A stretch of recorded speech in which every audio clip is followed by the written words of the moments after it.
It's kind of funny that I tell this story because it happened at this time of year. When I was a junior in high school, I had a best BFF. My best friend Chrissy, we were joined at the hip. We did everything together. She lived in town and I lived in the country, and I was that kid who was in every sport. I know that surprises you. Not sport, but every activity. I was at school from the time it started basically till shut down every night, involved in something. And my poor parents couldn't run me back and forth all the time, so I'd stay at Chrissy's house. I would go for a weekend and pack a suitcase, and I would just go stay at her house for the weekend. She's the one who got me in trouble and got me grounded because she wanted to go shopping. I told you a story last week, who wanted to go take me shopping. It was her. I called her mom. That's how close we were. Her mom still sends me birthday cards 30 years later. We were super tight. And she had an older brother who was a year older than us, and we hung out with his friends. My friend group and his friend group, we all hung out together. Well, one of his best friends, his name, we'll call him Toby just to protect his identity. We'll call him Toby. Toby and I started talking, And then we started going out. And we went out, 3 or 4 times. And I was like, okay, I'm going to get a boyfriend. This is great. Well, then it was like Labor Day weekend because we had this huge Labor Day festival in the town where I live. And it was Labor Day weekend. And she comes to me. I still remember we were in her bathroom. Her bathroom was huge. But we would go to the bathroom together because that's what teenage girls do. And we're in her bathroom. And she says, I just have something I have to tell you. I have feelings for Toby. Dang it. Darn it. But anyways, she's like, I have feelings for him. And I was like, snap, girlfriend's trying to steal my man. I was so heartbroken. I thought she was trying to steal my man, So then, 2 weeks later, I was sick. A week or so later, probably. When I really think of the timeline, I feel like it lasted months, but it didn't. I was out sick, and I came back to school the next day, and she and Toby were going out. And I was like, what? I'm like, let me take this knife out of my back. I went home and I was like, my best friend stabbed me in the back and she betrayed me. And I was so upset and crying because she took my man. And it was awful because we had been so close for so long. We didn't have friends apart from each other. All of our friends were mutual friends. And so nobody would hang out with just me because they're like, I'm not taking sides. No one would talk to me about it because they're like, I'm not taking sides. I'm sure because I was a teenage girl that I tried to get people on my side. But everyone's like, nope, I'm staying out of this. This is between the two of you. And it was terrible. I thought my life was falling apart because my best friend had ditched me. I had no one to hang out with on the weekends because I always hung out with my best friend. And now she's hanging out with this guy. And I didn't even want to go to her house after school. My whole life crumbled. My whole 17-year-old life, 16-year-old life just crumbled. And then finally she was out of school one day. She was homesick. And I'd had enough of it. I'd had enough of being mad and angry and hurt all the time. And isolated and lonely. I was just over it. And so I probably didn't learn a thing that day. I just spent all day writing in my notebook all the ways that she had hurt my feelings and betrayed me, and I wrote all my feelings out, and I went to her house after school with my little notebook, front and back, all these things written on it, and I said, you've hurt my feelings, and I need you to sit there and keep your mouth shut, and I'm going to tell you all the ways you hurt my feelings, and then I'm going to shut my mouth, and you're going to tell me all your feelings. She's like, okay. And that's what we did. I told her all the ways that she had broken my heart, and then I shut up, and she told me all the ways, because I had some little passive-aggressive, snide comments. Someone would say, what are you doing this weekend? I'd be like, I don't know, because I don't have any real friends to hang out with. One of those. She and I had every single class together. We were both in the band together. We were together all the time, and I was like, argh. So after that conversation, we were able to put our friendship back together. By the time we graduated, we were best friends again. We roomed together for, how long did I go to college? 5 years the first time. We roomed together in college for 3 years. In fact, she and Toby and I all roomed together, I think 2 years of college, because he went to the same college I went to. And then, ironically, when she and I were super seniors, he had already graduated, they broke up. They weren't a good match. And his friends are like, oh, Stephanie's just been waiting for her to break them up. And I'm like, guys, seriously, it's been 6 years. Like, I have had much better things to do than be like, how am I going to break them up? Like, that's on him. So it all worked out. Chrissy married another guy. They're still together. Life is grand. I was in their wedding. Toby moved on. But you know, it was really traumatizing for a 16-year-old to feel like she's been stabbed in the back. And I think about, because I work with 16-year-olds all the time, between teaching and coaching, and I think about the way she and I handled our conflict compared to the way I see a lot of kids, especially girls, handle their conflict. I feel like guys get mad and punch each other and they're over it. But girls, teenage girls, they don't do that. Teenage girls, they go and get 16 of their friends. They go amongst their friends and tell their side of the story, blow it up a little bit to make them the poor victim. And they get all these other kids on their side, and then it becomes this gang of girls against the other person. They don't handle their own conflicts on their own. They got to go get their own posse, you know? And then nowadays they go on social media and they share pictures that maybe say a story that's not real. They do all these little mean things. Like, I had 2 girls years ago, 2 cheerleaders, and a guy cheerleader. He was dating one girl on Friday and a different one of my cheerleaders on Monday. That was rough. It was a rough season. And at the end, I remember we had a party at the end of the year. We always had a party before the last game. And the party was at the guy's house. So the girlfriend, before the party, went and took all these pictures of he and she and put them all over the house. So no matter where you went in the house, there's a picture of the 2 of them. So that the loser girl, the girl who didn't get the guy, had to see him wherever she went. Like that kind of just mean-spirited, vindictive crap that teenage girls do. And I think man, I'm really glad that because I don't want to remember this because it makes me the bad guy, but I'm sure I tried to get a posse. Because I remember my friends saying, I'm not getting involved in this. But I'm glad that I didn't get a posse. I'm glad that I went to her and we hashed it out. Because that ultimately led to a healing of our friendship. It took a while for the trust to come back, but ultimately that healed our friendship, where if I had gotten a posse and turned all my friends against her, it would have been this in class I always have sometimes I have to change girls' schedules because we can't let those 2 girls be in class together because they just can't be in the same room with each other. But that's not the way conflict is supposed to be managed. Conflict is not supposed to be, I'm mad, so I'm going to go get this group of people to be mad with me.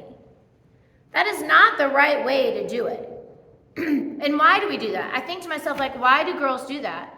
And it's because most people know that if it's one-on-one, nobody wants to admit that they had a part in it, that they did something wrong. Like with my fight with Chrissy, I was making passive-aggressive, mean statements to her. And we found out after, in our hashing, that he was playing both of us. He was telling both of us, I like you both and I just don't know what to do.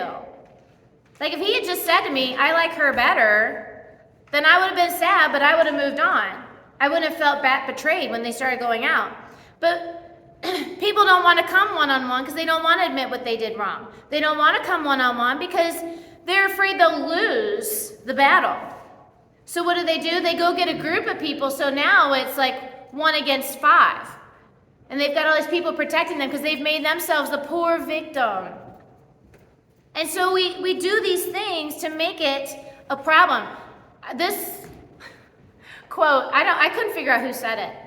But we're talking about drama. It doesn't just come out of your life. You either create it, invite it, or associate with it. These kids who are there's always drama. I'm it's because you're inviting it in. If you have a conflict, you probably helped create that conflict. Or if you have a conflict, it's because you're associating with people who love to be involved with conflict. Or you invited it in some way. We never want to admit that we have a part in it. We always want to be the victim. But I won't say never. There are times when you really are just sideswiped, but for the most part, we always have a part in it. And we don't want to admit that. So then I asked myself, okay, so that's why people do it. So what does the Bible say about that? How does the Bible say I should handle conflict? Well, the disciples had that same question. So Jesus had his merry group of guys. He had 12 specific, but there were more people than the 12 hanging out with Jesus.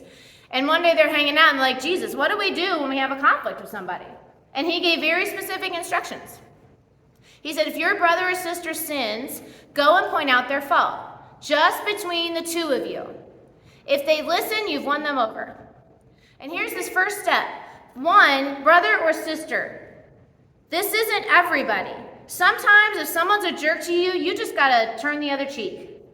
If some random person says something to you that you're not in a relationship with, I love there's a quote, it's something to the effect of, don't take to heart something that someone says who you wouldn't go to for advice. It's more eloquent than that. But basically, like, why are you worried about what this person says about you if they're not someone you value their opinion? You know what I mean? So if they're not your brother or sister, if they're not someone you're in relationship with, you might just need to let it go. Walk away.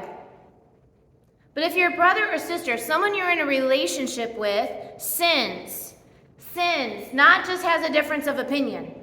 Sometimes we just have differences of opinion. And we can talk about that. But if it's not like an actual like bad thing they're doing, if it's just a belief that they have that's different than yours, sometimes we just have to agree to disagree. Like I've had cheer parents like, I think you should do this. I'm like, yeah, I'm not going to do that. And I'm nice about it. We have a conversation, but at the end of the day, I'm like, we're just going to have to agree to disagree. It's my team, and I'm going to run it this way. And thank you for your input, but that's just the way it's going to be. But if someone's really causing harm, they are sinning, then one-on-one, you need to have a conversation. One-on-one. Not go get a posse, not go get a group of people to be on your side. One-on-one, have a conversation, a two-way conversation. Not I'm going to tell you why you're wrong and then I'm going to walk away, mic drop. No, let's have a two-way conversation about what's going on. And if they listen to you and hear what you have to say and they're like, oh, you're probably right, then you've won them over and the conflict's over. And that's awesome. Sometimes that doesn't happen. But if they don't listen, then get two others so that every matter may be established by the testimony of 2 or 3 witnesses. So we're talking about brother or sister. We're talking about friend. So you want to find someone who's either 2 people who are neutral parties or 2 people, you get one and they get one. You know what I mean? Like it's not fair for you to come in with 3 people who you've gotten them all riled up and then bring them in, oh, I brought us 3 people. That's not fair. Right? You got to either find a truly neutral party and then everybody gets to come to the table fresh, or each person gets to bring a second, like dueling. You know what I mean? Like they get to bring a second. And together, because sometimes 2 people are actually saying the same thing, but they think they're saying something different. And you have a third person who goes, hold on, wait. You're actually saying the same thing. Or hold on, you're not hearing what they're saying right. What they're really trying to say is this. And maybe sometimes it just takes another person to articulate it in a different manner. And then finally, if they still refuse to listen, tell it to the church. And if they refuse to listen, treat them as you would a pagan or a tax collector. This sounds like, when I think of church, I think of like you guys. So it'd be like if Paula and I have a disagreement, and Paula and I try to talk about it, and we don't come to terms. Then Paula and I go get Dale and Steph, and we talk about it, and we don't come to terms. When I read this, I'm like, oh my gosh, you want me to come up here and have us have our conversation in front of all these people? That just seems crazy, Jesus. Why would you do that? But then I think about what was the church back then. In Jesus' time, a church was a close group of people who were living life together. It was a group of people who were meeting regularly, like a family, regularly meeting, worshiping, taking communion, praying, doing stuff together. It was a relationship. And so part of the reason that Jesus is saying this is what you're supposed to do is because, remember, their church was a group of people in a relationship. So if you have a group, like those of you who are in a family, and 2 people in a family start to have a disagreement, some of you in this room I know have had a situation where a family is broken apart because 2 people have a conflict, and it breaks the family apart because they can't come to terms, and the family unit gets broken because sides get taken and hearts get broken. And Jesus is saying we can't let that happen. We can't let our church family break apart because two people can't come to an agreement. And so when you bring it to the church, remember, this is a sin, not a change of opinion. This is someone is doing something bad. There's one situation that Paul calls out a guy. Paul's writing a letter, I think it's Corinthians. Someone in the church was having an incestuous relationship with his mother-in-law. And the church was turning a blind eye, and they're like, oh, it's fine. Paul's like, no, that's not fine. This guy cannot be having a sex relationship with his mother-in-law. You got to do something about this. And if not, I will come do something about it. You know what I mean? And so Paul is saying that's a sin. Having sex with your mother-in-law, having an affair with your mother-in-law is a sin, and this church should not tolerate that. And so that's why I say it's got to be a sin, not a difference of opinion. Sometimes we have differences of opinion, but we're family, and we need to just be like, we're just not going to agree on this. Let's not talk about it. But if someone is actually causing harm, and they say they're a Christian, they say they're a member of a church, and they're causing harm to others, harm to themselves, harm to the community, harm to the name of Jesus, then at some point we need to say, you can't say that you're a Christian anymore. If you're really out loud living a life that is anti-Christian, and we've talked about it, and you absolutely refuse to do something about it, then you got to stop saying you're one of us. And their hope was that you would leave and be like, oh man, I miss my family. I'm willing to change my mind. I'm willing to do something different. But what is really important, especially for us, because we don't have right now, although I think it's a goal, we don't have that close-knit church family. You know, we're not all hanging out with each other on Tuesdays and Wednesdays, for the most part. We see each other, maybe, like at ball games. But, you know, like, what I think is really important, what I think a lot of people don't do is the one-on-one. And what we'll do sometimes is we go to God. This one gets me too. In Matthew 5, Jesus is saying, therefore, if you are offering your gift at the altar and you get there and you remember a brother or sister has something against you, put it down, leave your gift there, and go and reconcile, then come back. Because people come to God like, God, they're being mean to me. And he's like, okay. It's kind of like when your parents, you go like run into your parents, he hit me. And then God's like, did you try to talk to him? No. Well, go deal with it. Go handle it. Don't come running to me until you've tried to fix it. God is saying, like, I want you to talk to me, but if you've got a problem with another brother or sister, go talk to them first. Try to figure it out yourselves before you come crying to me, because it's the same thing. When you come crying to Jesus, oh, Jesus, they've been mean to me. You're trying to get your posse. You're trying to get Jesus on your side so he'll be against them. And Jesus is like, no. You two go figure that out first. If you still can't figure it out, come to me with the witnesses, and I'll help you speak through the witnesses. I'll help you speak through the church. But don't come crying to me until you've tried one-on-one without getting a posse to fix it yourself. And so my challenge for you guys this week is think back to some of the conflicts you've had recently. Did you try to go to that person one-on-one first? Or did you try to get your posse? Did you try to go crying to God about it before you tried to fix it with them first?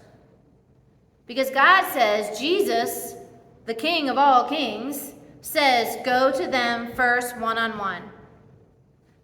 And if that doesn't work, find neutral parties. And if that doesn't work, get the family together. But go to them first. It doesn't mean I go crying to all my friends and tell them what they did. Ask yourself, is that how I'm handling conflict? Am I handling conflict in a Christ-like way? Am I handling conflict one-on-one with integrity to the person? Or am I trying to get a bunch of other people involved in my drama? Because when you start handling conflict the way Jesus says, things work out better. And all God's people said, amen.